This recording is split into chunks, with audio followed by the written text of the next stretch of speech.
Hi guys, I hope you enjoyed the shorter, sharper sessions last week.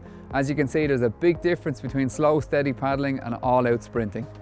This week we'll have another opportunity to develop your anaerobic power with more high-intensity sprints. Keep concentrating on your technique in these sessions, as sprinting is all about good forward stroke technique. We'll take another look at the recovery phase and trunk rotation this week. Remember we talked about how important core strength is for trunk rotation during the draw phase? Well, it's just as important for maintaining stability in the recovery phase when the boat is gliding by itself.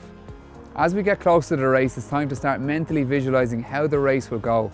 So we'll take a look at some tips on finishing strong for the end. Enjoy the training this week, and I'll see you next week for the final preparations. This week we're going to review the last phase of the forward stroke, the recovery phase. We've looked at the right side recovery, so let's look at the left side recovery. The left hand exits the water with the elbow in and wrist out. The right hand is extended forward at chin level and remains there throughout the recovery phase. Keep your left shoulder back and right shoulder forward throughout this phase. Maintain pressure on the left leg and make sure there's no pressure on the right leg. Slowly raise your left hand up to eye level, keeping your left elbow at 90 degrees. It's important to relax the shoulders and arms in the recovery phase and focus on a strong core. Balance comes from the core, not from the shoulders. Take your time in the recovery phase. Let the boat glide and do the work for you as you install your next setup.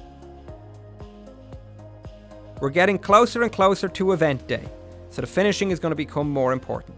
Races are often decided in the final 100 metres, so make sure you keep plenty of energy so that you can finish strong. If you're paddling on your own, it's best to gradually increase the pace over the final 2K so you can keep your distance from your opponents. If you're in a group, position yourself at the front of the group for the last 500 metres. It's always easier to hold on to a lead than to steal it from another paddler. If you find yourself challenging for the lead, remember to keep away from other paddlers so you avoid the rough water created by their wake. We're going to do one last review of trunk rotation, as it's one of the most important aspects of the forward stroke. Trunk rotation is what really powers the boat forward. It transfers energy from the arms into the hips, and from there through the legs into the kayak. We looked at right side trunk rotation before, so let's look at left side trunk rotation. It begins with the left side setup.